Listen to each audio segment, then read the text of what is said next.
कौन एबे प्रथम वचन मागेबी कथा दब तो?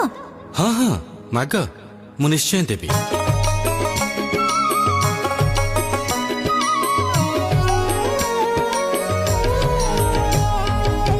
प्रथम वचन दिया हे भावी पति, कथा देले दुहे हेबा पति और पत्नी।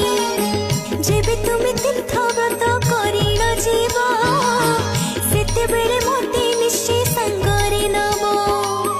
यज्ञ करुथिले अबा पूजा करिले, मोते निश्चय रखिब मम पाखरे। ए वचन दिया को शपथ करिण, प्रथम घेराटी